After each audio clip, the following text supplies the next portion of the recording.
Hey guys, what's going on? My name's Ryan. I'm a former Royal Marines Commando from the United Kingdom, and today we've got another update on Ukraine. So before we get into it, thanks for being here. Smash that like button, subscribe to the channel, and if you've got any comments on this, if you're a wizard on or a genius on the war in Ukraine, I'd like to hear from you guys, okay? Because I do read the comments, and I like to gain a better understanding on the whole situation. So if you guys, want to correct me on things or just add your point, drop a comment below. I'll be absolutely happy to reply to that, guys. Okay, so if we get straight into this map here, we're going to zoom straight into Kupyansk. Ukrainian forces captured all of Kupyansk city on September 16th.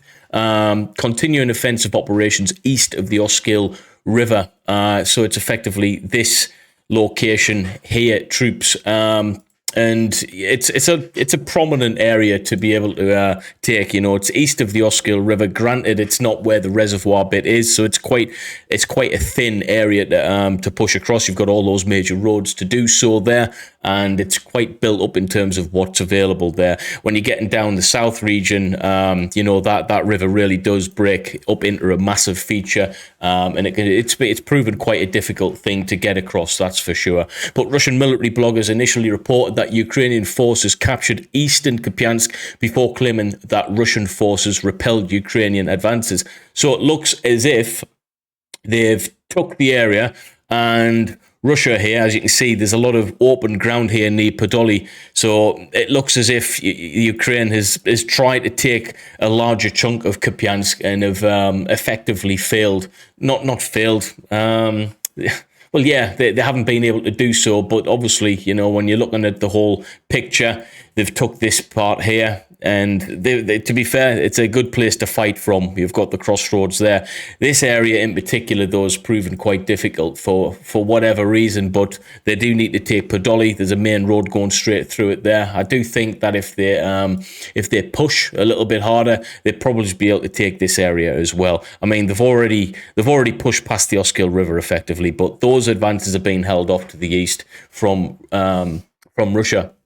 Now, geolocated footage confirms that Ukrainian forces have established positions in the east bank of the Oskil River in Kupyansk, which is, it looks like it to be this area here, and you can see why. Obviously, it's built up. They've got houses and stuff that they could potentially utilize for safe cover.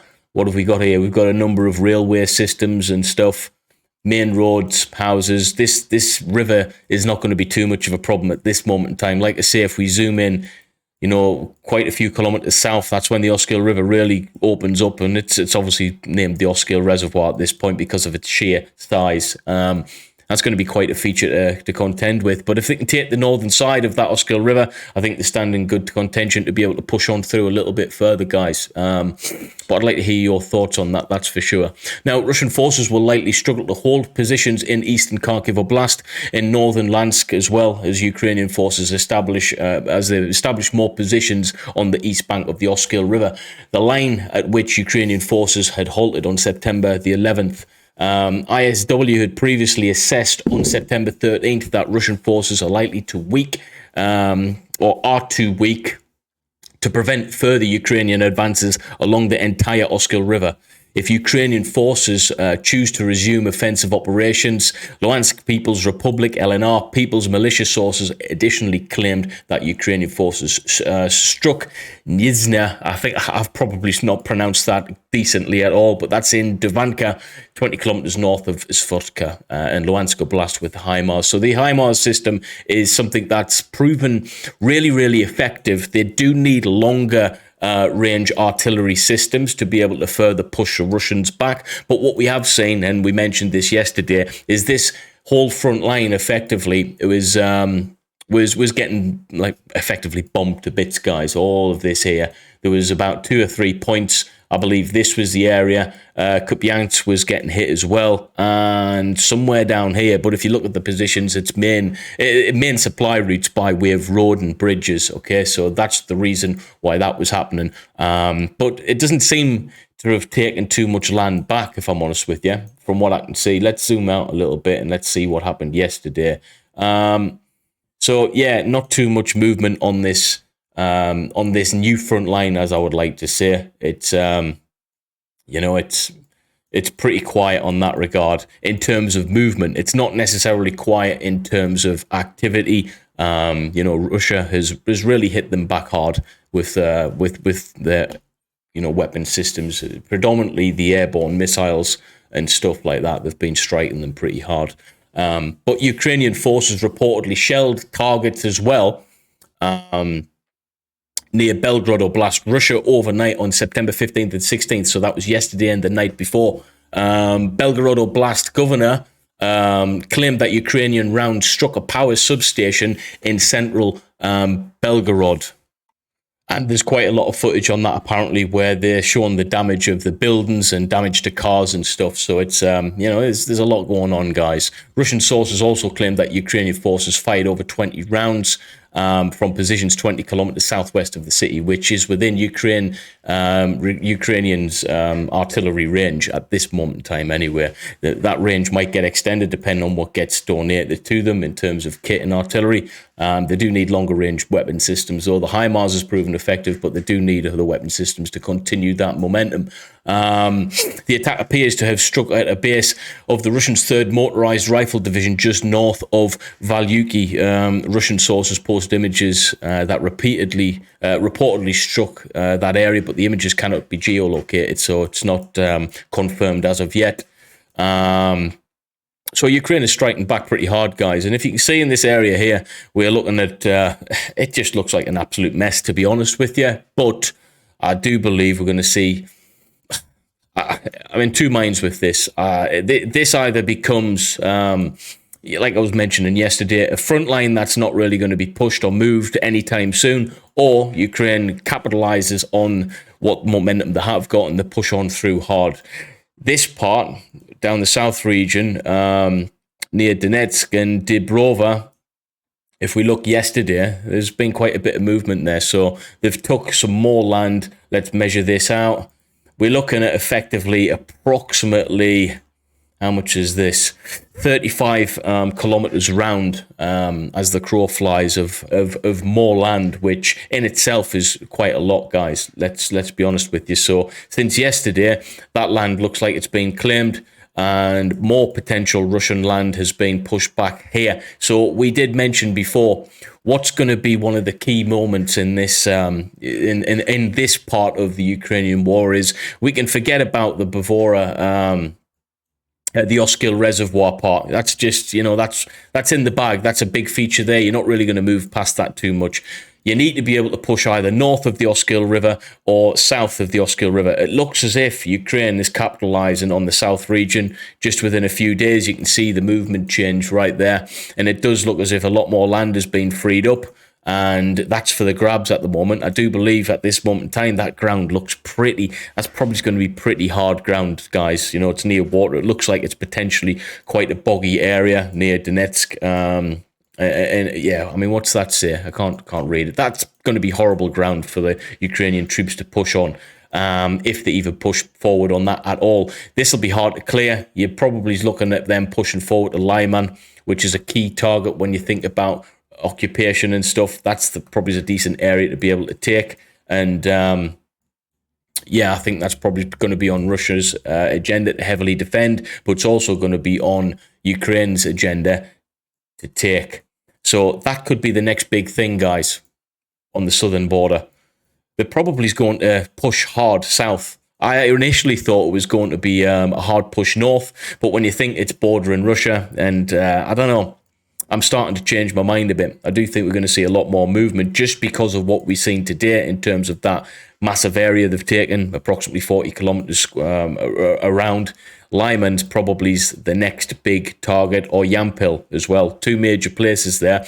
And if they can take control of those, they do take control of a few road systems as well, and potentially a resupply train track line there as well, So there's a lot going on. There's a lot of potential land that we could see in the next few days taken by Ukraine. And it looks like it's going to be south of the Oskil Reservoir /river.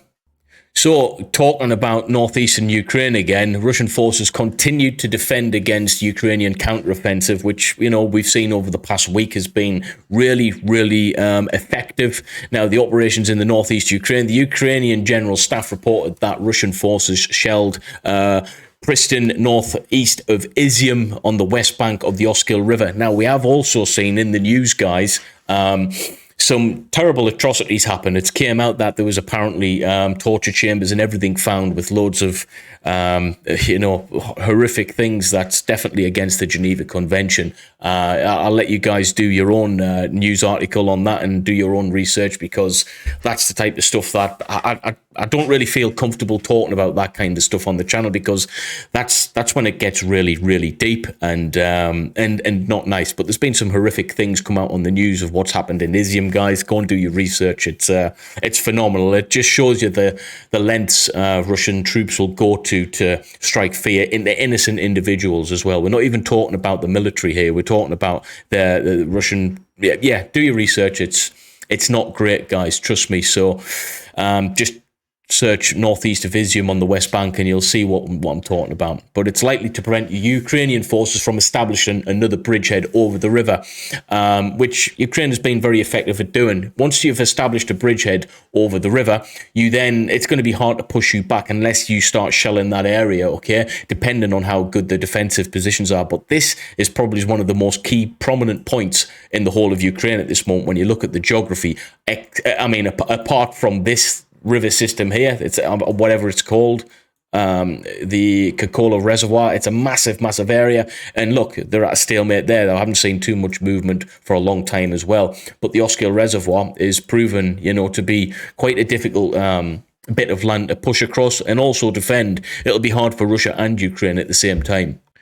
Now, the Donetsk People Republic, the DNR, the People's Militia, stated that Russian forces continued to defend Lyman from Ukrainian ground attacks and shelling. Geolocated images from September the 15th confirm that Russian forces maintained positions in Lyman. However, the Ukrainian General Staff reported that Russian forces shelled that place, Lyman, indicating that Ukrainian forces may have some gains around the settlement. So, if that is true, maybe we'll see another update tonight about this actual area having been taken by Ukraine. That would be something special to say the least, guys, especially with regards the prominence of this area here. If they can take that area, like I said, there's a lot of land that they can potentially take as a well. You could use that as a set-up base. You could get yourself prepped, ready to push the troops further back. I don't see there being any further problems with maintaining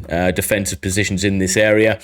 The next big feature from Lyman, though, apart from these villages here, is this main road system, okay?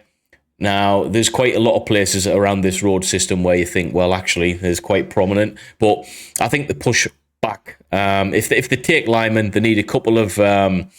They need a bit of momentum to this area here. Then they just push north, potentially. I think that's what we'll see. But only time will tell. But it does make sense the way Ukraine's going at this moment in time. They're coming from that south. It looks like they're coming underneath. And they're going to start pushing them probably further north, to be honest with you. Easy way out over the Russian border. So that's a bit of a map study for you guys. We've got a little bit of footage now regarding the victory of Kupyansk after heavy clashes in that area. Ukraine Special Forces were apparently responsible for liberating Kupyansk. So let's get into this footage and let's break it down a little bit and see how it is. As of Thursday, September 16th, the Ukrainian army took the city of Kupyansk completely under control. According to the statement from the Ukrainian Special Forces, the operation resulted in the Special Forces successfully crossing the Oskil River and pushing the invaders to the left bank of the river. The Ukrainian flag was hung over the city.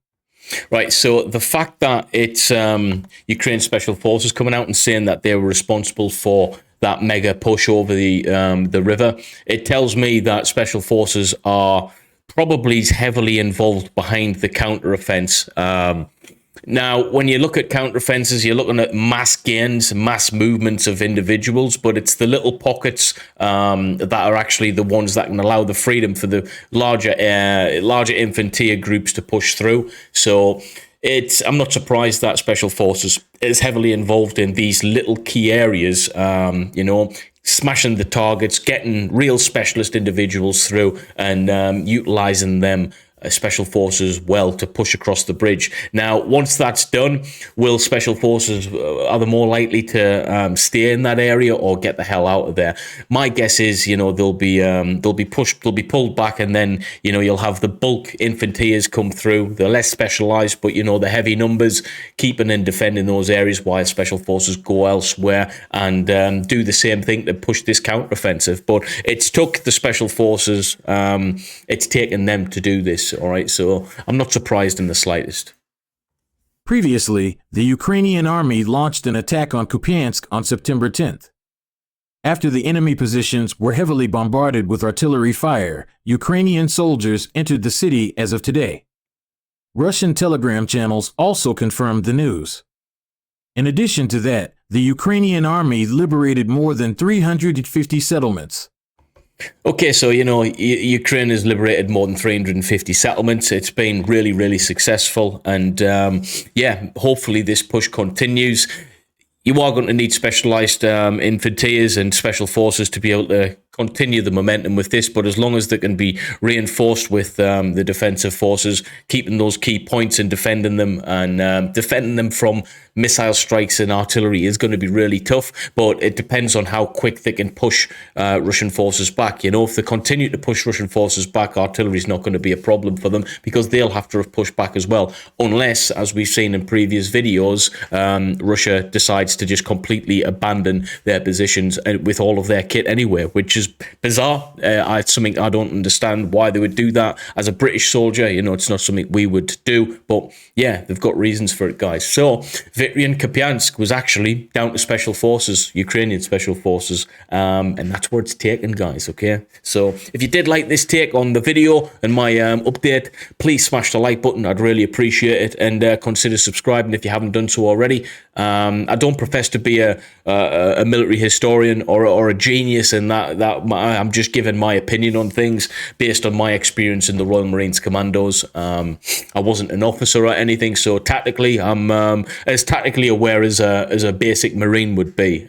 So yeah, hopefully you would understand that. But thank you for stopping by. If you do smash the like button, please make sure you share the content. The reason being, I'm trying to get on a YouTube boxing event, and I need the views to be up there, guys. So I'd really appreciate that. But other than that, troops, thank you for stopping by, and I'll see you in the next video. Peace.